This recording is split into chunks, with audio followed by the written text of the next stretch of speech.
আমার রাসূল তার মেয়েকে যখন বিয়ে দেবেন বলছেন, কে আছো আমার মেয়েকে বিয়ে করবে? মদিনার ধনী ধনী সাহাবীরা নবীর সামনে এসে বলে ফেলতেছে। রাসূল বললেন, না না, নট এলাও, হবে না, আমার পছন্দের সেই ছেলে এখন আসে নাই। সবার প্রস্তাব দেওয়া শেষ, নবীর কাছে এসেছেন আর সাইয়েদনা আলী। রাসূল বলেন, আলী তুমি কি আমার মেয়েকে বিয়ে করবে নাকি? হুজুর দিলে করা যায়। তোমার কিছু আছে নাকি? হুজুর আমার কি থাকবে, আমার তো বাড়ি নাই, টাকা নাই, পয়সা নাই। রাসূল বললেন, না না, কিছু তো থাকতেই হবে, মোহরনা দিতে হবে। কিছু কি নাই তোমার? এই যে আমার ঢাল, এই যে আমার তরবারি। রাসূল বললেন, তরবারি ছাড়া যুদ্ধ করবে কেমনে? যাও ঢাল বিক্রি করে আসো, ঢাল বিক্রি করার টাকাই হবে আমার মেয়ের বিয়ের মোহরনা। জোরে বলেন সুবহানাল্লাহ। এবার বলছে, মা এমন একটা ছেলে আমি তোমার জন্য পছন্দ করেছি, খুব ভালো, পরেশগার, আল্লাহওয়ালা। ফাতিমা কোনো কথা বললেন না, কারণ বাবার পছন্দই পছন্দ। বাবা কি চান কোন সন্তানের অকল্যাণ না কল্যাণ? কি চান? কল্যাণ চান। কিন্তু এখন মেয়ের বাপরা যখন মেয়েকে বলে মা বিয়ে দেব, মেয়ে উল্টাকে, আব্বা তোমার চয়েস করার কি দরকার, আমাদের কি চোখ নাই? আসার এরকম আসার মেয়ে নিজেই ঠিকঠাক করে ফেলে। বিয়ের আগে যারা ঠিকঠাক করবা, বাপ মাকে বলবা না, বিয়ের আগে ঠিকঠাক করবা, সব কিছু লাগাবা, সব তুমি নিজে সিদ্ধান্ত নিবা। বিয়ের আগে তুমি প্রেম করে শেষ করবা, বিয়ের পরে আর কোনো প্রেম হবে না, খালি হবে কিলে কিলে, কোনো মোহাব্বত খুঁজে পাবা না। এই জন্য বিয়ের বরকত দরকার, বিয়ের রহমত দরকার। বাপ মাকে সাথে নিয়ে সমস্ত কিছু করে ফেলবা, পাপের কাজে যাবা না, হারাম কোনো রিলেশন করবা না, পাপ কাজে নিজেকে জড়িয়ে নেবা না। রাসূল তার মেয়েকে বিয়ে দিলেন, সাইয়েদনা আলীর সাথে ঢাল বিক্রি করে আসছেন, নবীর সামনে হাজির হয়ে গেছেন, বিয়ে দিয়েছেন। আমার নবীজি মেয়েকে বিয়ে দিয়ে বললেন, মা স্বামীর ঘরে চলে যাও। বিয়ের পরে বাবার ঘরের চাইতে স্বামীর ঘর শ্রেষ্ঠ ঘরে যাও, বাবা স্বামীর ঘরে গিয়ে করে খাও। একটা কথা বলে দিচ্ছি মা, আমি তেমন কিছু দিতে পারলাম না। তোমার মা খাদিজা, তোমার কলিজা, তোমার আমার কলিজার টুকরা খাদিজা, তোমার মা খাদিজা অনেক ধনাঢ্য নারী ছিলেন, তার প্রচুর সম্পদ ছিল। তার মেয়ে হলে তুমি ফাতিমা, আমি তোমাকে তেমন কিছুই দিতে পারলাম না। সব তো আমি দিনের জন্য খরচ করে ফেলেছি, সব আমি জিহাদের ময়দানে সব খরচ হয়ে গেছে, যুদ্ধ করতে করতে সব শেষ হয়ে গেছে। মা তুমি চলে যাও স্বামীর ঘরে। রাসূল তাকে সুন্দর একটা পানির মশক দিলেন, চামড়ার তোশক দিলেন, আর দিলেন একটা সুন্দর একটা বিছানার চাদর দিলেন, চামড়ার তোশক দিলেন। পাঠায়া দিয়ে বলেন, মা স্বামীর ঘরে করে খাও, মৃত্যুর দিন পর্যন্ত আমার কানে যেন স্বামীর বিরুদ্ধে একটা নালিশ যেন না আসে। আলহামদুলিল্লাহ বলবেন না? আর এখনকার মেয়ের বাপরা কি কয়, মেয়েকে বিয়ে দিয়ে বলে এই যে মোবাইলটা নিয়ে যা, যদি কিছু বলে শুধু ফোন দিবি, খাইয়া ফালা। এমনটা করা যাবে না। আমার নবীজি মেয়েকে বিয়ে দিয়েছেন, কোনদিন নবীর কাছে অভিযোগ দেন নাই স্বামী সম্পর্কে। আমার নবী আবার মেয়েকে বিয়ে দিয়ে মেয়েকে ভুলে গেছেন, তাও কিন্তু নয়। একটু কান লাগাবেন, নবীজি ফাতিমাকে 3 দিন যদি না দেখতেন, নবীজি অস্থির হয়ে পড়তেন। নবীজি মেয়েকে বিয়ে দিয়েছেন, 3 দিন পার হতে দেন নাই, 3 দিনের মধ্যে দেখা করতেন। রাসূল মেয়েদেরকে খুব পছন্দ করতেন, খুব মহব্বত করতেন। আমার নবীজি বলেন, ফাতিমা আমার দেহের টুকরা, ফাতিমাকে না দেখলে আমার ভালো লাগে না। রাসূল মেয়েদেরকে বিয়ে দিয়ে ভুলে যান নাই। আজকের সমাজে দেখবেন কিছু কিছু মেয়ের বাপ আছে, মেয়েকে বিয়ে দিয়া মেয়েকে ভুলে যায়, সব সম্পদ ছেলেকে লিখে দেয়। আছে না? আছে না? আছে না? আছে না? মেয়েকে দেয় না, মেয়েকে ঠকায় ফেলে, সব সম্পদ গুলো ছেলের নামে দিয়ে ফেলে। মেয়েদেরকে বলে, মা বিয়ে তো দিলাম, তোরা আবার কি চাবি, তোদের কি দরকার আবার, এই জাতীয় কথা বলে। কিন্তু না, ইসলাম বলছে ছেলে যদি 2 বিঘা পায়, মেয়ে পাবে 1 বিঘা। কার বিধান? আসতে বলবেন না, কার বিধান? তিলকা হুদুদুল্লাহ, সূরা নিসার 11 নম্বর আয়াত আপনারা পড়বেন বাড়িতে গিয়ে। তিলকা হুদুদুল্লাহ, এগুলো আল্লাহর সীমা, লঙ্ঘন করা যাবে না। অনেক হাজি হজ করতে যাবেন, মেয়েদেরকে ডাক দিয়ে বলে, মা শোনো, একটা মাত্র ছেলে আমার, আমি যদি হজ করতে গিয়ে মরে যাই, সম্পদগুলো রেখে চলে যাব, তোমরা আমার অংশগুলো পেয়ে যাবা, আমি তোমাদেরকে দেব না। মা তোমাদের অংশগুলো আমার ছেলের নামে লিখে দাও। ওর হজ করার দরকার আছে? ওর হজ করার দরকার আছে? মেয়েকে ঠকায় অনেক বাপ আছে, এগুলো ঠিক নয়।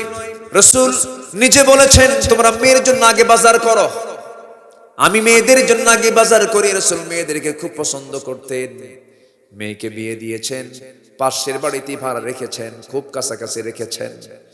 আমার নবীজি একদিন লক্ষ্য করলেন ফাতিমা রাদিয়াল্লাহু তাআলা আনহা হঠাৎ করে নবীর সামনে হাজির হয়ে বলছেন, আব্বাজান, আপনি রাষ্ট্রপতি, আপনি রাষ্ট্রপ্রধান, আপনার মেয়ে যে ঘরে থাকে সেই ঘরের মেঝেটা কাঁচা, কাপড় চোপড় ময়লা হয়ে যায়, কলিজার টুকরো নাতি আপনারা দুইটা তাদের খেদমত করতেন, আমি একা হিমশিম খাই।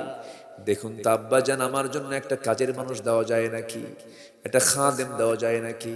রাসূল আস্তে করে বলছেন, ফাতিমা, এই পরামর্শ তুমি কি একা করে এসেছো না তোমার স্বামীকে বলে আসছো? বলতেছে, আব্বা, এই পরামর্শ আমি আমার স্বামীর সঙ্গে করে এসেছি। সুবহানাল্লাহ বলবেন না? তুমি কি একা একা করে আসছো নাকি? রাসূল প্রশ্ন করে ফেললেন। সামনে বসালেন, বসায় বললেন, মা শোনো, তোমার পিতা মুহাম্মদ সাল্লাল্লাহু আলাইহি ওয়াসাল্লাম নিজের কাপড় ছিঁড়ে গেলে পরে নিজে সেলাই দেয়, নিজের জুতা নিজে ঠিক করে রাখে, নিজের কাপড় নিজে ধৌত করে, নিজের ঘর নিজে ঝাড় দেয়। এমনকি তোমার পিতা মুহাম্মদ তোমার মার রান্না বান্নার প্রয়োজন হলে তোমার মার পাশে তোমার বাপ বসে তরকারি কুটে দেয়। সুবহানাল্লাহ বলবেন না? আমার কলিজার টুকরা মেয়ে, আমি চাই না তোমার কাজগুলো অন্য কেউ করুক, কাজের মানুষের কোনো প্রয়োজন নাই মা। আমি যদি আল্লাহর কাছে বলতাম, 12 মাইল লম্বা হুদ পাহাড়টা তুমি আল্লাহ আমার জন্য সোনা বানায়, আল্লাহ আমার জন্য সোনা বানায় দিতেন। আমি দুনিয়া চাই না মা, কোনো কাজের মানুষের দরকার নাই, নিজের কাজ নিজে করবা, আল্লাহ বরকত দিয়ে দিবেন। তবে একটা আমল তোমাকে শিখিয়ে দিই মা, ও মা শোনো, সুবহানাল্লাহ, আলহামদুলিল্লাহ, আল্লাহু আকবার 33 37 বার সকাল সন্ধ্যা পড়বে, আল্লাহ তোমার সমস্ত কাজের জিম্মাদারি আল্লাহ নিজে নিয়ে নেবেন। জোরে কোন সুবহানাল্লাহ। আমার ভাইয়েরা, এই শিক্ষাগুলো আজকে নাই। মেয়েগুলো আজকে পর্দা বোঝে না, দিন বোঝে না, ইসলাম বোঝে না। এই সমস্ত শিক্ষাগুলো বাড়িতে রাখবো। আমার বাড়িটা একটা রাষ্ট্র মনে করবো। বাড়ি একটা কি বলেন? ক্ষুদ্র রাষ্ট্র। রাষ্ট্রের একটা গুরুত্বপূর্ণ অংশ হলো পরিবার। পরিবারকে সময় দেওয়া দরকার। সন্তানগুলো নামাজ পড়লো না, এটার খবর আগে 1 নম্বর রাখবো, এরপরে পড়া। আগে হলো নামাজ, আগে কি বলেন? নামাজ হলে পড়া ঠিক হবে, নামাজ না হলে পড়াও ঠিক হবে না। বউকে বলবো, বউ আমার, তুমি রান্না বান্না করো, ভালো কথা, নামাজ না পড়ে রান্না বান্না করবে, সেই রান্না বান্না আমার কোনো বরকত থাকবে না। নামাজ পড়বা, রান্না করবা, নামাজ পড়বা না, রান্না করার দরকার। শক্ত কথা বলে দিতে হবে, কারণ নামাজটার হুকুম আল্লাহর পক্ষ থেকে, নরম হুকুম না, শক্ত হুকুম। এই জন্য নামাজ না পড়লেও সেখানে শক্ত হুকুম দরকার আছে না নাই বলে? আচ্ছা, মাহফিলে বসে যদি মজা না পাওয়া যায়, তাহলে ভাবতে হবে ইবলিস এখানেও কিছু চালবাজি শুরু করতেছে নাকি। ইবলিস মনে হয় বড় লেখায় আসে না নাকি? আসে? বড় লেখায় আসে? আসে না? আসে। ইবলিস যায় না কোথায়? আমার বাপরে জান্নাতে গিয়ে ধরছে। আমার আব্বা আদম আলাইহিস সালাম এবং মা হাওয়া আলাইহিস সালামকে কোথায় গিয়ে ধরছে? জান্নাতে গিয়ে ধরেছে। ফাযাল্লাহুমা শাইতান, দুজন কি পদস্খলন ঘটায় দিছে। তাহলে ইবলিস যদি জান্নাতে গিয়ে আমার বাপকে ধরে, বড় লেখা নাই। বসে মাহফিলে বসে যদি মজা না পাওয়া যায়, তাহলে ভাবতে হবে ওয়াসওয়াসা দেওয়ার জন্য কে আছে? শয়তান আছে। একটু বসে, আমরা আল্লাহর কাছে এখন আমরা রহমতের চাদরে আবৃত হয়ে আছি, আল্লাহর কালাম শুনতেছি বলি আলহামদুলিল্লাহ। অনেক বরকতময় মুহূর্ত আমরা পার করছি। গুনাহ হয়ে যাবে, গুনাহ যে হবে না তা না, গুনাহ হবে। গুনাহ হলে মাফ চেয়ে নেব কার কাছে? আসতে বলবেন না, মাফ চেয়ে নেব কার কাছে? আল্লাহর কাছে। গুনাহ হয়ে যাবে, হঠাৎ করে কোনো গুনাহ হয়ে গেল, চোখের পানি ফেলে কেঁদে নেব, আল্লাহ ভুল হয়ে গেছে, মাফ করে দাও। আল্লাহ মাফ করার জন্য আছেন, আমরা গুনাহ করার জন্য আছি। কারণ আল্লাহ তাআলা এক জায়গায় বলছেন, হাদিসে কুদসির মধ্যে এসেছে, লাউ লাম তুযনিবু লাযাহাবাল্লাহু বিকুম ওয়া লা জাআ বিকওমিন হাত্তা ইউযনিবুন। বান্দা, তুমি যদি গুনাহ না করো, আমি তোমাকে দুনিয়া থেকে মিটিয়ে তোমাকে দুনিয়া থেকে বের করে দিয়া এমন কিছু জাতি পাঠাবো দুনিয়াতে যারা গুনাহ করবে, চোখের পানি ফেলে আমার কাছে মাফ চাবে, আমি তাকে মাফ করে দেব। তাহলে আজকে থেকে গুনাহ করা শুরু হোক, এরকম কিছু না।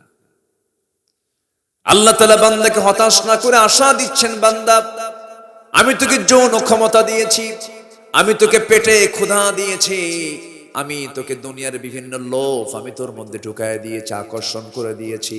আল্লাহ নিজেই বলছেন, যুয়িনা লিন্নাস হুব্বুশ শাহাওয়াতি মিনান নিসাই ওয়াল বানিনা ওয়াল কানাতিরিল মুকান্তারা মিনাদ যাহাবি ওয়াল ফিদ্দাতি ওয়াল খাইলিল মুসাওয়ামা ওয়াল আনআমি ওয়াল হারথ ذلك متاع الحياة الدنيا والله عنده حسن المآب। জোরে বলুন আল্লাহু আকবার। মানুষের জন্য আকর্ষণীয় করা হয়েছে 6টা জিনিসকে। এর মধ্যে 1 নম্বর হলো নারী। পুরুষের জন্য নারী, নারীর জন্য পুরুষ। আমার বন্ধুগণ, এই আকর্ষণটা কে করে দিয়েছেন? আসতে বলবেন না, কে করে দিয়েছেন? গার্লস স্কুলের সামনে গিয়ে কিছু কিছু যুবক দেখবেন এতিমের মতো দাঁড়ায় থাকে, আছে না? ঠিক, দাঁড়ায় থাকে, মনে হয় বাপও নাই মাও নাই। ওর টার্গেট করা মেয়েটা যখন গেট থেকে বের হয়, তার পিছে পিছে সেও রওনা দেয়। মেয়ে কোনো কথা বলে না, ছেলে বলে, শোনে একটা বার আমার দিকে তাকাও, 3 রাত হলে ঘুম নাই। আছে না? কি টান দেখে! এই টানটা আল্লাহ দিয়ে দিয়েছেন, কিন্তু আল্লাহ বলছেন, বান্দা এই টান আমি তোরে দিলাম, কিন্তু পিছনের দরজা দিয়া তুই এরকম উল্টা পাল্টা না করে, তোর যৌবন আছে, বিয়েটা করে নে। বাপকে বল, মেয়ের বাপকে ডাইরেক্ট গিয়ে বলো, প্রস্তাব দাও, অবৈধ পন্থায় যেও না, জেনা করো না, জেনা করলে গুনাহ, বিয়ে করলে সওয়াব। হারাম কাজে যেও না, হারাম রিলেশন করো না। Mobile line Viber, WhatsApp imo line Viber, ইমোতে যেও না, মিস কল মেরো না, নোংরামি করো না, কারো ইনবক্সে তুমি গিয়ে নক করো না, এটা চরম গুনার কাজ, চরম পাপের কাজ। ডিভাইসকে তুমি জাহান্নামের কারণ বানায় নিও না। আজকে বান্দার জীবনের সবচেয়ে বড় গুনাহ হলো এই সমস্ত গুনাহগুলো। ডিভাইস ব্যবহারে সচেতন হওয়ার দরকার আছে না নাই বলেন? আছে। আগে মানুষ সিনেমা দেখতো সিনেমা হলে গিয়া, এখন কি সিনেমা হল লাগে নাকি? আগে সিনেমা হলে একটা সিনেমা দেখে আসতো, একটা ছবি দেখে আসতো, এখন মোবাইল আছে, 1000 সিনেমা, 1000 ছবি। কত বড় পাপের জায়গা এখানে ইহুদি খ্রিস্টানরা করে রেখে দিয়েছে। তোমাকে নষ্ট করার জন্য সব ব্যবস্থাপত্র তোমার সামনে উপস্থাপন করা হয়েছে। আমার বন্ধুগণ, যুবকরা, বিশেষ করে যুবকদেরকে বলবো, তোমার চক্ষুটা ঠিক রাখবা, চোখের নজরটা ঠিক রাখবা, কানটা ঠিক রাখবা, নফসটা ঠিক রাখবা, জিহবা ঠিক রাখবা, তোমার গোপনাঙ্গ তুমি কন্ট্রোল করে রাখবে। আল্লাহ তাআলা তোমাকে 1 নম্বর জান্নাত, জান্নাতুল ফেরদাউস দিয়ে দিবেন। জোরকন সুবহানাল্লাহ। মুমিনদের মোটামুটি 7টা গুণ দরকার। কয়টা গুণ দরকার? 7টা গুণ দরকার। এইদিকে আমি যে আয়াতটা তুলে ধরেছি, 3টা আয়াত, এখানে আল্লাহ তাআলা 6টা কাজের কথা বলেছেন। আজকে আমাকে একটা সাবজেক্টও দেওয়া হয়েছে, মুমিনদের বিষয় নিয়ে আমাকে কথা বলার জন্য বলা হয়েছিল। আমার ভাইয়েরা, আল্লাহ রাব্বুল আলামিন মুমিনদের ব্যাপারে 7টা গুণের কথা বলে জান্নাতের ওয়াদা করেছেন। আল্লাহ রাব্বুল আলামিন সুন্দর করে বলছেন, যারা পারেন ঠোঁট মিলিয়ে বলুন, قد أفلح المؤمنون الذين هم في صلاتهم خاشعون والذين هم عن اللغو معرضون والذين هم للزكاة فاعلون والذين هم لفروجهم حافظون إلا على أزواجهم أو ما ملكت أيمانهم فإنهم غير ملومين فمن ابتغى وراء ذلك فأولئك هم العادون والذين هم لأماناتهم وعهدهم راعون والذين هم على صلواتهم يحافظون أولئك هم الوارثون الذين يرثون الفردوس هم فيها خالدون জোরে বলুন আল্লাহু আকবার। জান্নাতে যাওয়ার জন্য বেশি আয়াত লাগবে না। সূরা মুমিনুনের প্রথম দিকের কয়েকটা আয়াত যদি কোনো বান্দা ফলো করে জান্নাত তার জন্য ইজি হয়ে যাবে। নাম্বার 1 হলো মুমিনদের জন্য সফলতা ওই সমস্ত মুমিনদের জন্য যারা নামাজটাকে সুন্দর করে আদায় করে, খুশু-খুশুর সঙ্গে আদায় করে, যারা লজ্জাস্থানের হেফাজত করে, যারা যাকাত ঠিকমতো আদায় করে, যারা অনর্থক কথা থেকে জিহ্বাকে বিশ্রামে রাখে, যারা জিহ্বা বিশ্রামে রাখবি, যার লজ্জাস্থান হেফাজত করবে, যে যাকাত দেবে। এরপর আল্লাহ তাআলা বলছেন যে ওয়াদা ঠিক রাখবে, যে আমানত ঠিক রাখবে, যে নামাজটা যত্নের সঙ্গে আদায় করবে। আল্লাহ রাব্বুল আলামিন বলছেন ওই সমস্ত বান্দার জন্য আমি আল্লাহ 1 নাম্বার জান্নাত, জান্নাতুল ফেরদাউস বরাদ্দ রেখেছি। জোরে কোন সুবহানাল্লাহ। আমার ভাইরা, লজ্জাস্থান হেফাজত আজকে বড় চ্যালেঞ্জ হয়ে গেছে। মেয়েদের গায়ে কি কাপড় আছে না নাই? মেয়েদের গায়ে কোনো কাপড় আছে নাকি? এই যে প্রচন্ড শীত চলে, ওদের চামড়া কি মানুষের চামড়া না গন্ডারের চামড়া আল্লাহই জানে।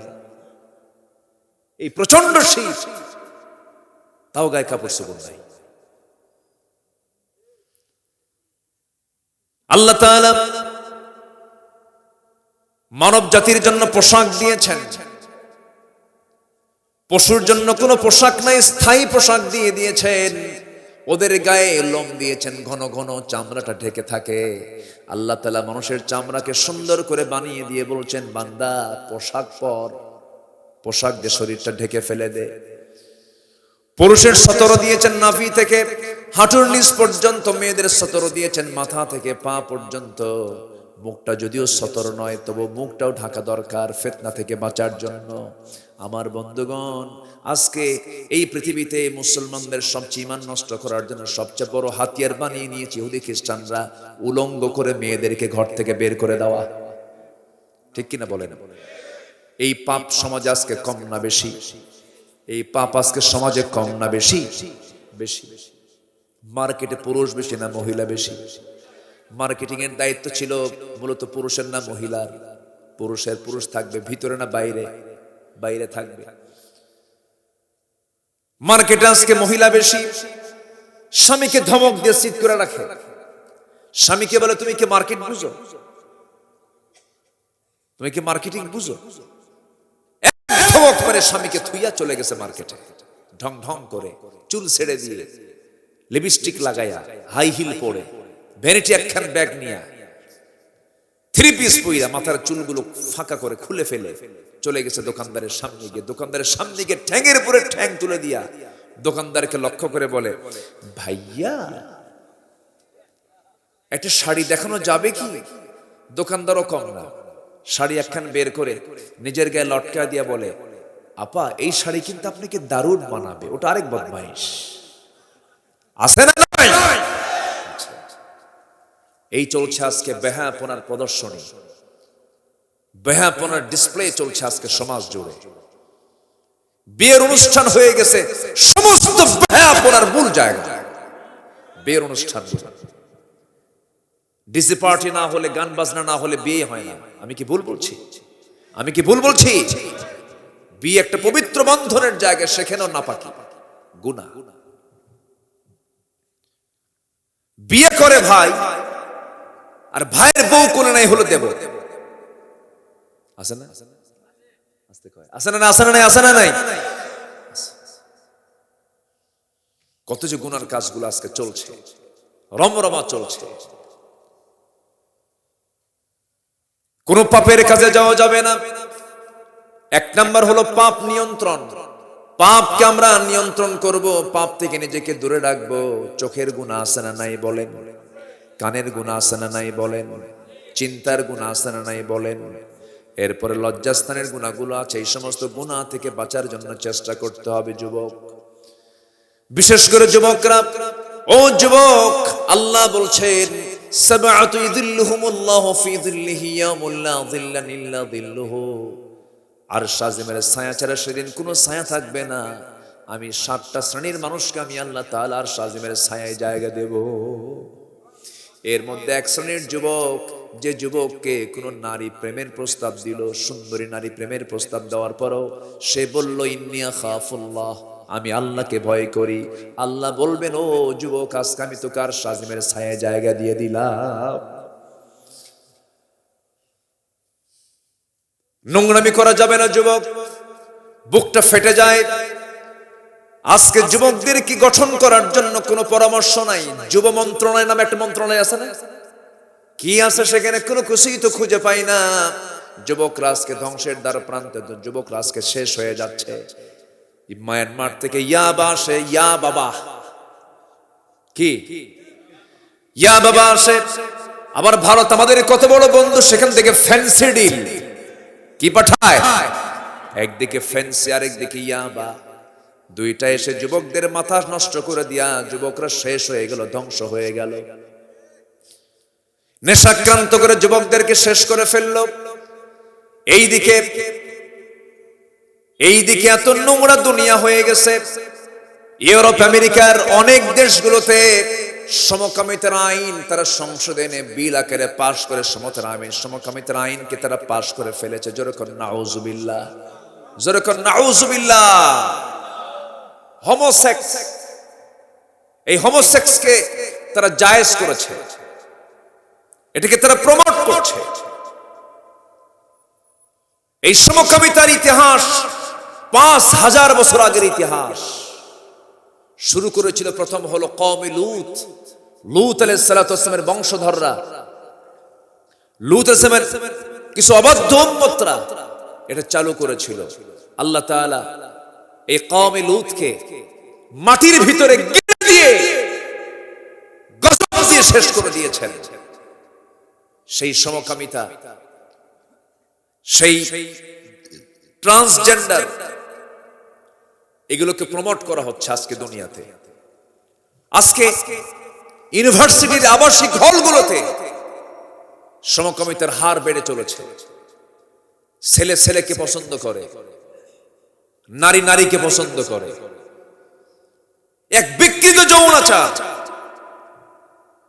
একজন ব্রিটেনের প্রধানমন্ত্রী, সে অন্য ধর্মের লোক হওয়ার পরেও সে তার আসন থেকে বলতে বাধ্য হয়েছে, সে একটা লিগ্যাল কথা বলেছেন।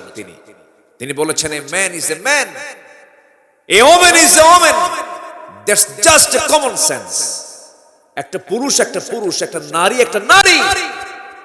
কমন সেন্স থাকলে এর ভিতরে অন্য কিছু আসার কথা ছিল না।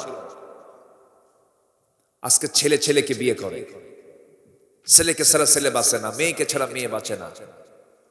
এই বিকৃত যৌনাচার, এটাকে উৎসাহ করা হচ্ছে, উৎসাহ দেওয়া হচ্ছে। আমাদের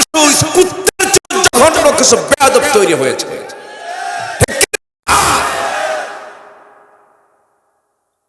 যুবকরা, জীবনকে ধ্বংসের দিকে ঠেলে দিও না। গনোরিয়া, সিফিলিস, HIV, এই সমস্ত জটিল জটিল রোগগুলো কখন আসে? যখন সমাজে অবাধ যৌন মেলামেশা যখন অনৈতিকভাবে যখন ছড়িয়ে পড়ে, তখন সমাজে অসুস্থতার হার কমে না বাড়ে? কমে না বাড়ে? এই সমস্ত কাজে যুবকরা কখনো পা দিও না। তোমার যৌবনকে কাজে লাগাও। কার ইবাদতে? আসতে বলবেন না, কার ইবাদতে? বিয়ের প্রয়োজন হবে বলে ফেলবে, মুখ ফুটে বলে ফেলবে। আব্বাকে বলবা, আব্বা বিয়ে করো। হয়তো মনে মনে বলবেন, হুজুর আব্বা তো রাজি না। এরকম চিন্তা অনেকে, কি যুবকরা এরকম না আছে না, কিছু পেরেশানি আছে না, কিছু কয় না।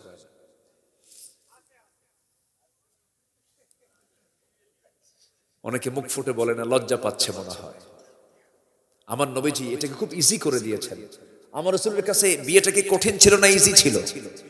ইজি ছিল।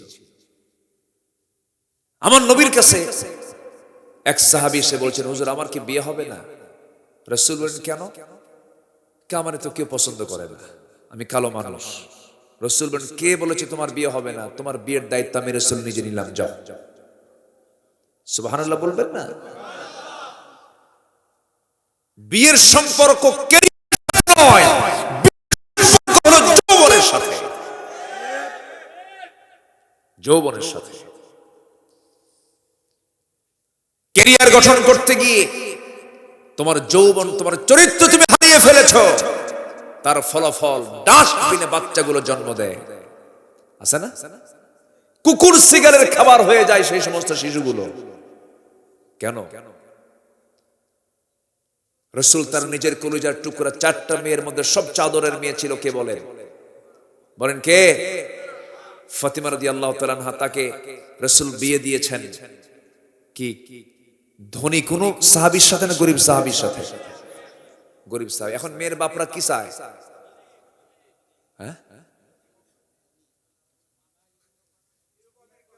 এই ইউরোপ আমেরিকা, এই তো আমি এটাই তো শোনার অপেক্ষায় ছিলাম।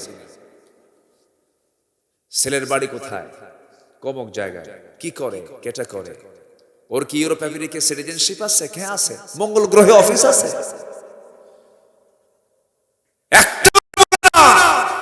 ছেলের মুখে দাড়ি আছে কিনা? ছেলে কোরআন কয় পারা মুখস্থ করতে পেরেছে? ছেলে কি তাহাজ্জুদ পড়ে? ছেলে কি আবেদ? সে কি নামাজি? তার দ্বীনের জ্ঞান কতটুকু আছে? এমন জাতীয় প্রশ্ন একবারও করে না। মেয়ে দেখতে এসে আগে দেখতো মুরব্বীরা, যখন মেয়ে ছেলেকে বিয়ে করাবে, মেয়ের পর্ব যখন দেখার পর্ব হতো, তখন প্রশ্ন করা হতো, মা তুমি কি কোরআন পড়তে পারো? পর্দার কথা বলা হতো। এখন কি এই জাতীয় কোনো প্রশ্ন আছে? প্রশ্ন আছে? বলে তুমি কি, তোমার কি কি প্রোগ্রামগুলো জানা আছে বলো? কম্পিউটারের তুমি কি জানো? কোন প্রোগ্রামগুলো তোমার জানা আছে? আইএলটি তুমি কি টফেল পারো?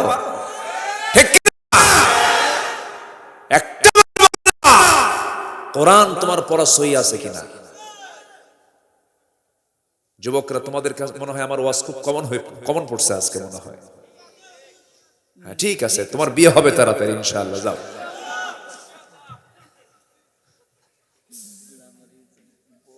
হ্যাঁ কই যান?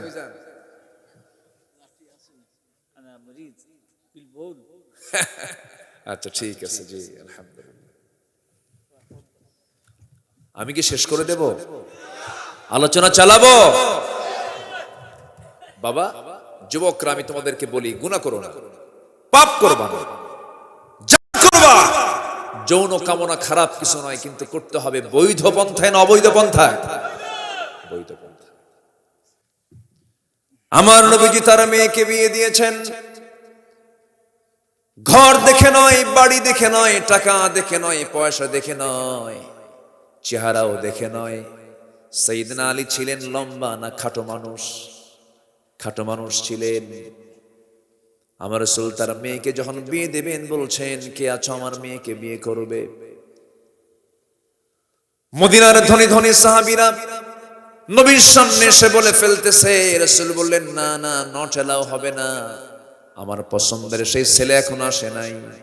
সবার প্রস্তাব দেওয়া শেষ, নবীর কাছে এসেছেন আর সাইয়েদনা আলী।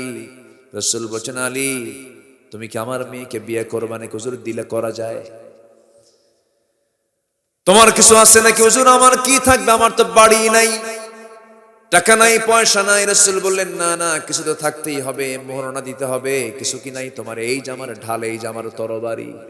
রাসূল বললেন, তরবারি ছাড়া যুদ্ধ করবে কেমনে? যাও ঢাল বিক্রি করে আসো, ঢাল বিক্রি করার টাকাই হবে আমার মেয়ের বিয়ের মোহরনা। জোরে বলেন সুবহানাল্লাহ।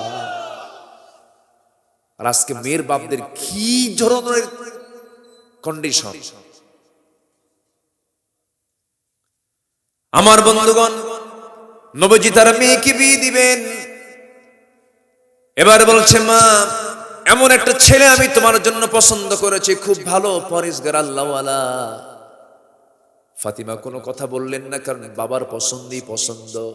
বাবা কি চান কোন সন্তানের অকল্যাণ না কল্যাণ? কি চান? কল্যাণ চান। কিন্তু এখন মেয়ের বাপরা যখন মেয়েকে বলে মা বিয়ে দেব, মেয়ে উল্টা কয় আব্বা তোমার চয়েস করার কি দরকার, আমাদের কি চোখ নাই?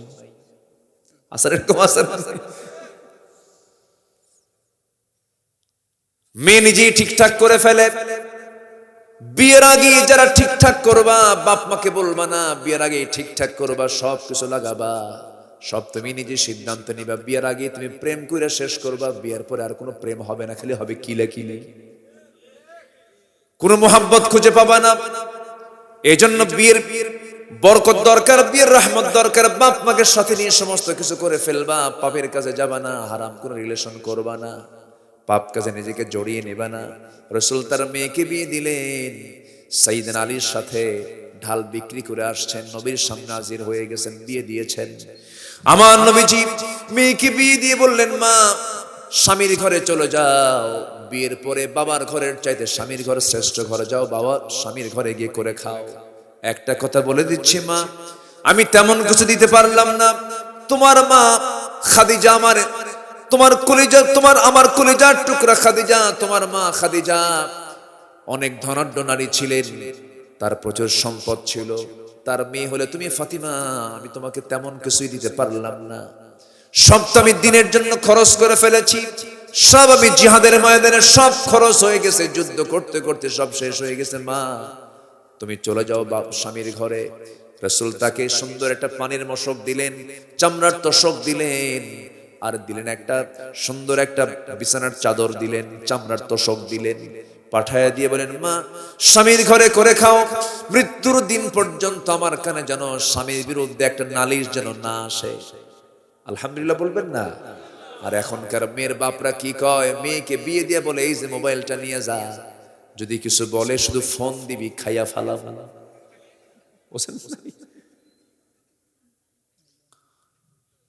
এমনটা করা যাবে না। আমার নবীজি মেয়েকে বিয়ে দিয়েছেন, কোনদিন নবীর কাছে অভিযোগ দেন নাই স্বামীর সম্পর্কে। আমার নবী আবার মেয়েকে বিয়ে দিয়ে মেয়েকে ভুলে গেছেন তাও কিন্তু নয়। একটু কান লাগাবেন, নবীজি ফাতিমাকে 3 দিন যদি না দেখতেন নবীজি অস্থির হয়ে পড়তেন। নবীজি মেয়েকে বিয়ে দিয়েছেন, 3 দিন পার হতে দেন নাই, 3 দিনের মধ্যে দেখা করতেন। রাসূল মেয়েদেরকে খুব পছন্দ করতেন, খুব মহব্বত করতেন। আমার নবীজি বলেন ফাতিমা আমার দেহের টুকরা, ফাতিমাকে না দেখলে আমার ভালো লাগে না। রাসূল মেয়েদেরকে বিয়ে দিয়ে ভুলে যান নাই। আজকের সমাজে দেখবেন কিছু কিছু মেয়ের বাপ আছে, মেয়েকে বিয়ে দিয়া মেয়েকে ভুলে যায়, সব সম্পদ ছেলেকে লিখে দেয়। আছে না? আছে না? আছে না? আছে না? মেয়েকে দেয় না, মেয়েকে ঠকায় ফেলে, সব সম্পদ গুলো ছেলের নামে দিয়ে ফেলে। মেয়েদেরকে বলে মা বিয়ে তো দিলাম, তোরা আবার কি চাবি, তোদের কি দরকার আবার, এই জাতীয় কথা বলে। কিন্তু না, ইসলাম বলছে ছেলে যদি 2 বিঘা পায় মেয়ে পাবে 1 বিঘা। কার বিধান? আসতে বলবেন না, কার বিধান? তিলকা হুদুদুল্লাহ, সূরা নিসার 11 নম্বর আয়াত আপনারা পড়বেন বাড়িতে গিয়ে। তিলকা হুদুদুল্লাহ, এগুলো আল্লাহর সীমা, লঙ্ঘন করা যাবে না। অনেক হাজি হজ করতে যাবেন, মেয়েদেরকে ডাক দিয়ে বলে মা শোনো, একটা মাত্র ছেলে আমার, আমি যদি হজ করতে গিয়ে মরে যাই সম্পদগুলো রেখে চলে যাব, তোমরা আমার অংশগুলো পেয়ে যাবা, আমি তোমাদেরকে দেব না মা, তোমাদের অংশগুলো আমার ছেলের নামে লিখে দাও। ওর হজ করার দরকার আছে? ওর হজ করার দরকার আছে? মেয়েকে ঠকায় অনেক বাপ আছে, এগুলো ঠিক নয়। রাসূল নিজে বলেছেন তোমরা মেয়ের জন্য আগে বাজার করো, আমি মেয়েদের জন্য আগে বাজার করি। রাসূল মেয়েদেরকে খুব পছন্দ করতেন। মেয়েকে বিয়ে দিয়েছেন, পাশের বাড়িতে ভাড়া রেখেছেন, খুব কাছাকাছি রেখেছেন। আমার নবীজি একদিন লক্ষ্য করলেন ফাতিমা রাদিয়াল্লাহু তাআলা আনহা হঠাৎ করে নবীর সামনে হাজির হয়ে বলছেন আব্বাজান আপনি রাষ্ট্রপতি, আপনি রাষ্ট্রপ্রধান, আপনার মেয়ে যে ঘরে থাকে সেই ঘরের মেঝেটা কাঁচা, কাপড় চোপড় ময়লা হয়ে যায়, কলিজার টুকরা নাতি আপনারা 2টা তাদের খেদমত করতেন, আমি একা হিমশিম খাই। দেখুন তো আব্বাজান আমার জন্য একটা কাজের মানুষ দেওয়া যায় নাকি, একটা খাদেম দেওয়া যায় নাকি? রাসূল আস্তে করে বলছেন ফাতিমা এই পরামর্শ তুমি কি একা করে এসেছো না তোমার স্বামীকে বলে আসছো? বলতেছে আব্বা এই পরামর্শ আমি আমার স্বামীর সঙ্গে করে এসেছি। সুবহানাল্লাহ বলবেন না? তুমি কি একা একা করে আসছো নাকি? রাসূল প্রশ্ন করে ফেললেন। সামনে বসালেন, বসায় বললেন, মা শোনো, তোমার পিতা মুহাম্মদ সাল্লাল্লাহু আলাইহি ওয়াসাল্লাম নিজের কাপড় ছিঁড়ে গেলে পরে নিজে সেলাই দেয়, নিজের জুতা নিজে ঠিক করে রাখে, নিজের কাপড় নিজে ধৌত করে, নিজের ঘর নিজে ঝাড় দেয়। এমনকি তোমার পিতা মুহাম্মদ তোমার মার রান্না বান্নার প্রয়োজন হলে তোমার মার পাশে তোমার বাপ বসে তরকারি কুটে দেয়। সুবহানাল্লাহ বলবেন না? আমার কলিজার টুকরা মেয়ে, আমি চাই না তোমার কাজগুলো অন্য কেউ করুক, কাজের মানুষের কোনো প্রয়োজন নাই মা। আমি যদি আল্লাহর কাছে বলতাম, বড় মাই লম্বা হুদ পাহাড়টা তুমি আল্লাহ আমার জন্য সোনা বানায়, আল্লাহ আমার জন্য সোনা বানায় দিতেন। আমি দুনিয়া চাই না মা, কোনো কাজের মানুষের দরকার নাই, নিজের কাজ নিজে করবা, আল্লাহ বরকত দিয়ে দিবেন। তবে একটা আমল তোমাকে শিখিয়ে দিই মা, ও মা শোনো, সুবহানাল্লাহ, আলহামদুলিল্লাহ, আল্লাহু আকবার 33 বার সকাল সন্ধ্যা পড়বে। আল্লাহ তোমার সমস্ত কাজের জিম্মাদারি আল্লাহ নিজে নিয়ে নিবেন। জোরে কোন সুবহানাল্লাহ। আমার ভাইয়েরা, এই শিক্ষাগুলো আজকে নাই। মেয়েগুলো আজকে পর্দা বোঝে না, দিন বোঝে না, ইসলাম বোঝে না। এই সমস্ত শিক্ষাগুলো বাড়িতে রাখবো। আমার বাড়িটা একটা রাষ্ট্র মনে করবো। বাড়ি একটা কি বলেন? ক্ষুদ্র রাষ্ট্র। রাষ্ট্রের একটা গুরুত্বপূর্ণ অংশ হলো পরিবার। পরিবারকে সময় দেওয়া দরকার। সন্তানগুলো নামাজ পড়লো না, এটার খবর আগে 1 নম্বর রাখবো, এরপরে পড়া। আগে হলো নামাজ, আগে কি বলেন? নামাজ হলে পড়া ঠিক হবে, নামাজ না হলে পড়াও ঠিক হবে না। বউকে বলবো, বউ আমার, তুমি রান্না বান্না করো, ভালো কথা। নামাজ না পড়ে রান্না বান্না করবে, সেই রান্না বান্না আমার কোনো বরকত থাকবে না। নামাজ পড়বা, রান্না করবা, নামাজ পড়বা না, রান্না করার দরকার। শক্ত কথা বলে দিতে হবে, কারণ নামাজটার হুকুম আল্লাহর পক্ষ থেকে, নরম হুকুম না, শক্ত হুকুম। এই জন্য নামাজ না পড়লেও সেখানে শক্ত হুকুম দরকার আছে না নাই বলেন? আচ্ছা, নামাজ আমরা কয় ওয়াক্ত পড়বো বলেন? কয় ওয়াক্ত? 5 ওয়াক্ত নামাজ পড়বেন কারা কারা? একটু হাত তুলে দেখান দেখি। 5 ওয়াক্ত নামাজ পড়বেন কারা কারা? জোরে বলি ইয়া আল্লাহ, আরো জোরে ইয়া আল্লাহ। আমাদেরকে 5 ওয়াক্ত সালাত আদায় করার তৌফিক তুমি আল্লাহ দিয়া দাও। জোরে বলি আমিন, আরো জোরে আমিন, আরো জোরে আমিন। কষ্ট পেলেন? কষ্ট পাচ্ছেন না তো? 6টা কাজ। একটা হচ্ছে পাপকে নিয়ন্ত্রণ করব আমরা, জোরে বলি ইনশাআল্লাহ। নাম্বার 2 হচ্ছে রাগ নিয়ন্ত্রণ। কি নিয়ন্ত্রণ? রাগ। অনেকে রাগ দেখেন না, কি রাগের রাগ। রাগের ঠেলায় বউকে বিদেশ থেকে বলে, যা তোর 100 তালাক দিলাম, যা। কয় তালাক দিছে? 100। অথচ আল্লাহ তাআলা বলছেন সর্বোচ্চ কয়টা? তাও 3 তুহুরে। কয় তুহুরে? 3 তুহুরে। 3 মিনিটস পার হলে পরে, 3 মিনস্ট্রুয়াল টাইম পার হলে এরপরে তাকে তালাক দিতে হবে, পর্যায়ক্রমে। রাগের ঠেলায় ফোনে কথা বলতেছে, ফোনে কথা বলতে বলতে যা দিয়া 100 সেঞ্চুরি কইরা বলে যে তোরে তো রাখবই না, সঙ্গে সঙ্গে শাশুড়িও তালাক, যা। শাশুড়ি তালাক। ফোন দেয় আমাদের কাছে, ফোন দিয়ে বলে, হুজুর কাম তো সারছে। কি করছে? হুজুর সেঞ্চুরি হয়ে গেছে। কিসের সেঞ্চুরি? হুজুর তালাক। কোন জায়গায় আপনি? আমি তো মালয়েশিয়া। বউ কোথায়? দেশে। বউ এত দূর থাকতে আপনি ওখান থেকে মারলেন, এটা কেমন কথা? হুজুর রাগ উঠছিল, বুঝি নাই। আমার নিজেই প্রশ্ন করে আবার বলে, হুজুর রাগের মাথায় কি তালাক দিলে কি তালাক হয়? তখন আমি বললাম, ভাই তো এটা কি মহব্বত করে দেয়? কে সোনা রাগ কইরো না, তালাক। এরকম করে তালাক দেয় কে? আচ্ছা, তালাক কি মহব্বতের না রাগের? বলেন, এটা কি মহব্বত করে দেয় কেউ? তাহলে অসংখ্য পরিবার স্বামী স্ত্রী পরিচয় বহন করে সংসার চালাচ্ছে, কিন্তু সংসার হচ্ছে জেনার সংসার। আছে না? কিছু পুরুষ আছে বদমাইশ, সকালে তালাক মারে, বিকেলও তালাক মারে। আছে না? ওদেরকে একদম চিকন বেত আছে না, চিকন বেত, সোজা পিঠে সোজা করা দরকার। আমি কি ভুল বললাম? সংসার করবেন, সংসার হবে না। আপনি আইনটাকে মুখের মধ্যে তুলে নিয়ে আপনি আল্লাহ তাআলার যে বিধান, এটাকে সিস্টেম ব্রেক করে আপনি কেন এই কাজ করতে যাবেন না? আল্লাহ তো পদ্ধতি দিয়েছেন, ওয়াহজুরুহুন্না ফিল মাদাজি, বিছানা পৃথক করো, সালিশ ডাকো, ওয়াসলহু খায়র, কত পন্থা আছে, সব পন্থা ব্রেক। আছে না এরকম? আছে না? এগুলো ঠিক না। এটা কেন হচ্ছে? ওয়াইদা মা গাদিবু হুম ইয়াগফিরুন, রাগ নিয়ন্ত্রণ করতে না পারা। ঈমানদারের সবচাইতে বড় গুণ হবে, একটা অন্যতম গুণ হচ্ছে যে রাগকে নিয়ন্ত্রণ করতে পারে। জোরে বলি সুবহানাল্লাহ। আপনাকে রেগে তুললো একজন, আপনি রাগলেন না, আলহামদুলিল্লাহ বলেন, এটা ঈমানদারের বৈশিষ্ট্য। যদি কারো রাগ উঠে যায়, দাঁড়িয়ে আছে সে যেন বসে পড়ে, বসেও যদি রাগ না কমে সে যেন শুয়ে পড়ে, শুয়েও যদি রাগ না কমে সে যেন মাথায় পানি ঢালে, মাথায় যেন পানি ঢালে। তবুও রাগে যাবে না। ঈমানদার কখনো এমন ভাবে এমন আচরণ করতে পারে না, ঈমানদার কখনো বদমেজাজি হয় না। বদমেজাজি জাহান্নামী না জান্নাতি? জাহান্নামী। কারণ বদমেজাজি সে যা ইচ্ছা তাই করতে পারে।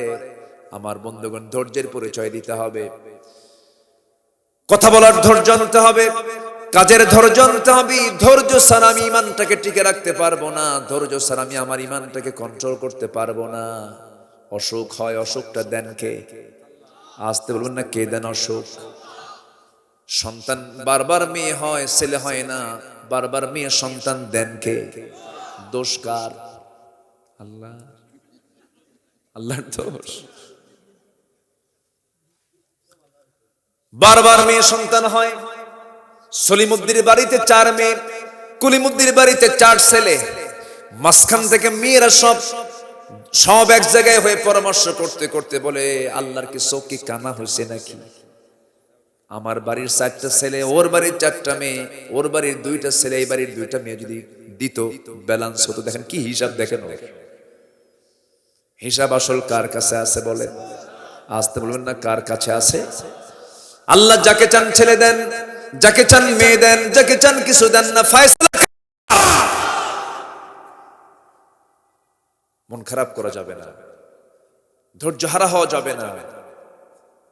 সন্তান দেন না দিয়েছেন 80 বছর বয়স, বুড়া মানুষ।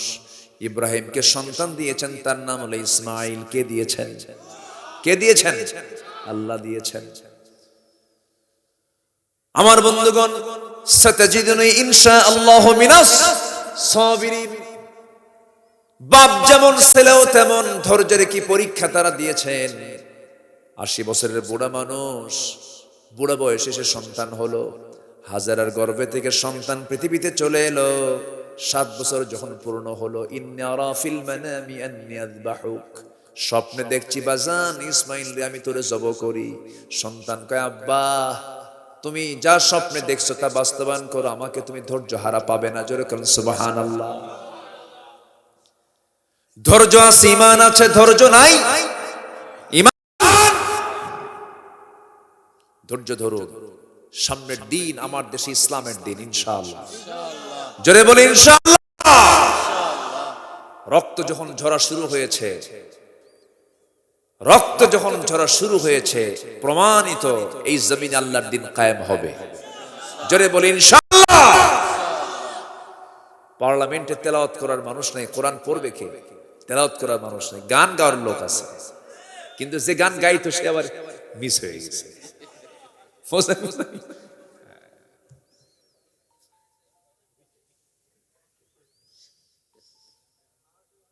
রাগ করতেছেন? অহংকার দেখানো ঠিক না। আল্লাহ কারে কখন কি করে বোঝা মুশকিল, ঠিক কি না? মিস কে করে দিতে পারেন? পতন কে করাতে পারেন? কে করতে পারেন? আল্লাহই পারেন।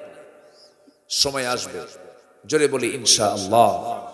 জোরে বলি ইনশাআল্লাহ। ধৈর্যের পরিচয় দিতে হবে। নবীদেরকে গালি দেওয়া হয়েছে, নবীদের বিরুদ্ধে মামলা দেওয়া হয়েছে। জাকারিয়া আলাইহিস সালাতু ওয়াস সালামকে জিনার অভিযোগে অভিযুক্ত করে কোরআন দিয়ে চিরে 2 টুকরা করে শহীদ করে দেওয়া হয়েছে। আছে না? শহীদ করে দেওয়া হয়েছে। সাইয়েদনা ইউসুফ আলাইহিস সালাতু ওয়াস সালামকে জিনার মামলা দিয়া অন্যভাবে জেলে ঢুকানো হয়েছে, জেল খেটেছেন, অত্যাচারিত হয়েছেন, চুল পরিমাণ তার কোনো দোষ নাই। যুবকদের জন্য তিনি কি মডেল আল্লাহ তাআলা তাকে বানিয়েছেন। পৃথিবীর সেরা সৌন্দর্য আল্লাহ তাআলা সাইয়েদনা ইউসুফকে দিয়েছিলেন। তার সৌন্দর্যে পাগল হয়ে গেছিল একজন নারী, জুলাইখা তার নাম। এমন পাগল হলো তারে ছাড়া কিছুই বোঝে না। রাজ দরবারের সব দরজা লেগে দিয়ে ফুসলায়া ফুসলায়া তাকে ঘরের মধ্যে তুলে টকবগে যুবকের সামনে সুন্দরী একজন নারী তার সৌন্দর্যের সকল সৌন্দর্যের সকল কিছু ডিসপ্লে করে একজন যুবকের সামনে জুলাইখা যখন প্লেস করলো, বলল, ইউসুফ, আমার যৌবনের কোন দিকটা অভাব আছে, তুমি আমার দিকে তাকাও। তিনি বললেন, তাকানো জায়েজ নাই, আমি তাকাবো না। আল্লাহু আকবার বলবেন না? এটাও ধৈর্য। এটা কি বলেন? ধৈর্য। পাপ থেকে নিজেকে দূরে রাখাও ধৈর্যের কাজ। যেরকম সুবহানাল্লাহ। ইউসুফ আলাইহিস সালাতু ওয়াস সালাম এমন একটা পরীক্ষার মধ্যে পড়ে গেলেন। বিশ্বের সেরা সুন্দরী নারী জুলাইখা তার সামনে যখন চুলের খোপাটা ছেড়ে দিল, সৌন্দর্যের সকল পসরা যখন তার সামনে ডিসপ্লে করলো, ইউসুফ আলাইহিস সালাতু ওয়াস সালাম একটা বারের জন্য তাকালেন না। এবার করলো কি? ধরার জন্য তার দিকে আগায় যাচ্ছে, বারবার তিনি পিছু উঠতেছেন, আল্লাহকে বলছেন, আল্লাহ, এত বড় বিপদ থেকে তুমি আল্লাহ আমাকে না বাঁচালে আমি বাঁচতে পারবো না। চক্ষু বন্ধ করে তালাবদ্ধ দরজার দিকে চলে গেলেন। ওয়াল্লাযীনা জাহাদু ফীনা লানাহদিয়ান্নাহুম সুবুলানা, যে বান্দা আমার দিকে আসার চেষ্টা করে আমি তার জন্য একটা পথ নয়, সাবিলের বহু বচন হচ্ছে সুবুল, তার জন্য অসংখ্য পথ আমি আল্লাহ খুলে দেই। জোরে কোন সুবহানাল্লাহ। সামনে দরজাগুলো পেলেন, দরজা পটপট করে খুলে গেল। ঘর থেকে বের হয়ে আসলেন, তার যৌবনটাকে কন্ট্রোল করতে পারলেন। যৌবনটাকে নিয়ে তিনি নিরাপদে নিয়ে তিনি ফিরে আসলেন। কিন্তু পিছন থেকে কামিসহু মিন দুবুরিন, জুব্বার পিছন থেকে একটা টান মারলো, জুব্বার পিছনে ছিঁড়ে গেল। সামনে বাদশা আজিজ বলতেছে, ইন্না কাইদাকুন্না আযীম, তোদের ষড়যন্ত্র মারাত্মক ষড়যন্ত্র। ও নারী, নারীদের ষড়যন্ত্র কিন্তু মারাত্মক ষড়যন্ত্র। ইন্না কাইদাকুন্না আযীম। মামলা দেব, বিচার হবে, তদন্ত হবে, গোয়েন্দা রিপোর্ট হবে, সব তদন্ত রিপোর্ট ইউসুফ আলাইহিস সালাম সম্পূর্ণ নির্দোষ, কোনো দোষ তার নাই। এরপরও ইউসুফ আলাইহিস সালামকে দোষ চাপায়া দিয়া তাকে জেলখানায় ঢুকানোর যখন সিদ্ধান্ত হলো, মুস্কি মুস্কি হাসি মেরে জেলখানার দিকে যাচ্ছেন আল্লাহর পয়গম্বর। বলা হলো, ইউসুফ, জেলখানার দিকে হাসতে হাসতে যাও কেন? তিনি বলছেন, জেলখানায় আমার কাছে ভালো কেন? জুলাইখার ডিস্টার্ব নাই। যেরকম সুবহানাল্লাহ। কার ডিস্টার্ব নাই? জুলাইখার ডিস্টার্ব নাই। কি ধৈর্যের পরিচয় তারা দিয়েছেন। 6টা কাজ আমরা শিখে যাব। 2টা শিখলাম, রাগ নিয়ন্ত্রণ করা, ধৈর্য রাগ নিয়ন্ত্রণ করা, পাপ নিয়ন্ত্রণ করা। নাম্বার 3 হলো আল্লাহ রাব্বুল আলামিন বলেন, ওয়াল্লাযীনা ইসতাজাবু লিরাব্বিহিম ওয়া আকামুস সালাহ। নাম্বার 3 হলো যারা আল্লাহর ডাকে সাড়া দেবে। কার ডাকে সাড়া দেবে? আল্লাহর ডাকে যারা সাড়া দেবে। আল্লাহ তাআলা ডাক দিচ্ছেন, ও বান্দা, হাইয়া আলাস সালাহ, আমার দিকে আয়, নামাজের দিকে আয়। আমরা সেই সময় ঘুম পারবো না নামাজে যাব, ঘুমাবো না নামাজে যাব। শ্রেষ্ঠ নামাজ কোন নামাজ বলেন? 5 ওয়াক্তের নামাজের মধ্যে শ্রেষ্ঠ নামাজ কোনটা বলেন? শ্রেষ্ঠ ওয়াক্ত কোনটা বলেন? ফজর। যার ফজর ওকে হয়ে যায়, তার সব নামাজ ওকে হয়ে যায়। মুনাফিক যোহর পড়তে পারে, আসর পড়তে পারে, মাগরিব পড়তে পারে, কিন্তু মুনাফিক কখনো ফজর নামাজ, এশার নামাজ পড়তে পারে না। কথা বোঝা গেল কি? ফজর নামাজ যে পড়বে সে জাহান্নাম যাবে না। আল্লাহু আকবার বলেন। আল্লাহর ডাকে আমরা সাড়া দেব। রাজি আছি না? রাজি আছি না ইনশাআল্লাহ? নামাজ ছেড়ে দেব না আমরা, পাপ কাজে যাব না আমরা, আল্লাহর ডাকে সাড়া দেব। আল্লাহকে কাছে মনে করব, রাজ সাক্ষী আল্লাহকে বানায় নেব। যে কাজটাই করব তখন ভাববো, আমার সাথে কে আছেন? বলেন, কে আছেন? কে আছেন? কে আছেন? আল্লাহ আছেন, আল্লাহ আছেন, আল্লাহ আছেন, আল্লাহ আছেন, আল্লাহ আছেন, আল্লাহ আছেন, আল্লাহ আছেন। ওয়া ইয়ালামু খায়িনাতাল আয়ুনি ওয়া মা তুখফিস সুদূর। তোমার চক্ষু কি খেয়ানত করে, তোমার অন্তরে তুমি কি দানা বেঁধেছো, আল্লাহর সঙ্গে সঙ্গে তা জেনে যান। জোরে করে সুবহানাল্লাহ। আমার ভাইয়েরা, আল্লাহকে যত কাছে টানবো, আল্লাহকে যত গভীর বন্ধু বানাবো, আমার জন্য জান্নাত তত সহজ হয়ে যাবে। আল্লাহ তাআলা এই দুনিয়াতে ইমানদারদের জন্য কিছু মডেল মানুষ বানিয়ে দিয়েছেন। যেমন মডেল মানুষ ছিলেন একজন আসিয়া আলাইহিস সালাতু ওয়াস সালাম, মারইয়াম আলাইহিস সালাতু ওয়াস সালাম। তারা পুরুষ না নারী? পুরুষ না নারী? নারী হলে কি হবে? আল্লাহ তাআলা তাদেরকে সম্মান দিয়েছেন। নারীর দাম বেশি না পুরুষের দাম বেশি?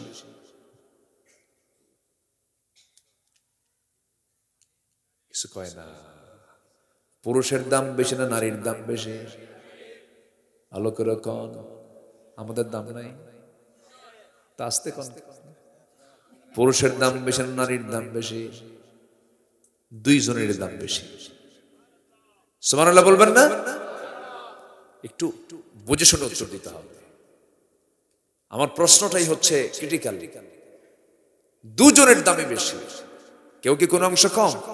কিন্তু এখন যদি প্রশ্ন করি, নারী ইমাম হবে না পুরুষ ইমাম হবে? বলেন বলেন বলেন বলেন বলেন।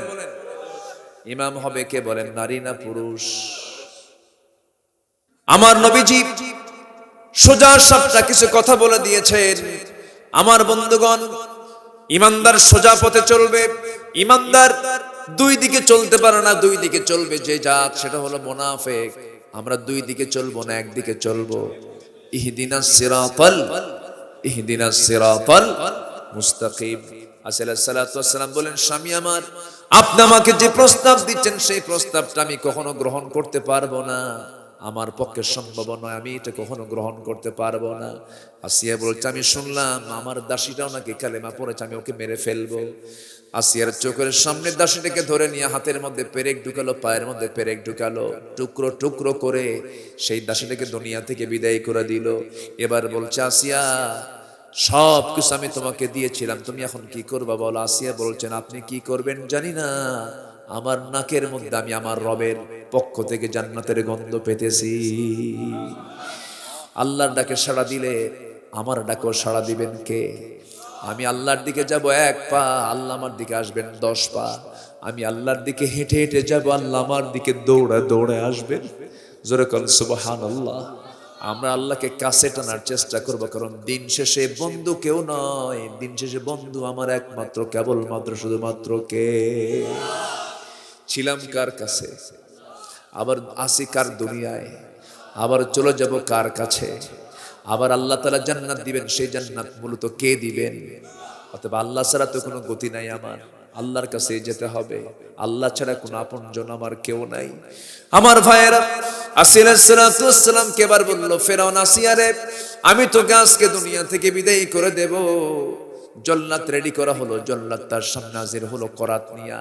করাত যখন তার কপালে ঠেকে দিল, করাত ঠেকে দিয়া যখন তার কপালটা যখন রক্তাক্ত করে ফেলতেছিল, সেই সময় আলাইহিস সালাতু ওয়াস সালাম তাফসীরে আসছে, সূরা কাসাসের তাফসীরে আসছে, তিনি সূরা তাহরিমের তাফসীরে আসছে, তিনি বলছেন সেই সময় একটা দোয়া করছেন, এত সুন্দর দোয়া। আল্লাহ পাক বলছেন, ও দুনিয়ার মানুষ, আমার আসি আমারকে এত সুন্দর করে ডাকছে, এই ডাকের দোয়াটা আমি তোদের জন্য কোরআনে কোট করে দিলাম। কি সুন্দর করে দোয়া করছেন, রব্বি বিনিলি ইনদাকা বাইতান ফিল জান্নাতি ওয়া নাজ্জিনি মিন ফিরআউনা ওয়া আমালিহি। আল্লাহ তুমি আমার জন্য বানায় দাও একটা ঘর, ইনদাকা তোমার কাছে, ফিল জান্নাহ একটা ঘর, তোমার কাছে জান্নাতের মধ্যে একটা ঘর তুমি আমার জন্য বানায় দিবা, আর আমাকে ফেরাউন থেকে আমাকে বাঁচায় দিবা। এই দোয়াটা করলেন, রক্তাক্ত হয়ে দুনিয়া থেকে বিদায় হয়ে গোটা দুনিয়ার মুসলমানকে জানান দিলেন। আল্লাহর ডাকে সাড়া দেওয়ার জন্য এমন করি প্রস্তুতি নিয়ে আল্লাহর সামনে হাজির হতে হয়। জোরে বলেন সুবহানাল্লাহ। ওয়াল্লাযীনা ইসতাজাবু লিরাব্বিহিম। নাম্বার 5 হলো আকামুস সালাহ, নাম্বার 4 হলো আকামুস সালাহ, নামাজ যারা কায়েম করবে। নাম্বার 5 হলো ওয়া আমরুহুম শুরা বাইনাহুম, যারা পরামর্শ ভিত্তিক কাজ করবে। নাম্বার 6 হলো যারা দান করবে। ওয়া মিম্মা রাযাকনাহুম ইউনফিকুন, আল্লাহর পথে যারা দান করবে। আল্লাহ রাব্বুল আলামিন বলছেন, এই জাতীয় যারা কাজ করবে, আল্লাহ রাব্বুল আলামিন সুন্দর করে বলছেন, ওই সমস্ত বান্দার জন্য ওয়াসলাহা ফাজরুহু আলাল্লাহ, তাদের জন্য আমি আল্লাহ আমার পক্ষ থেকে বিশাল বড় পুরস্কার রয়েছে। জোরে বলেন সুবহানাল্লাহ। আল্লাহ আমল করার তৌফিক দান করুন। জোরে বলি আল্লাহুম্মা আমিন। আরো জোরে আল্লাহুম্মা আমিন, আরো জোরে আল্লাহুম্মা আমিন।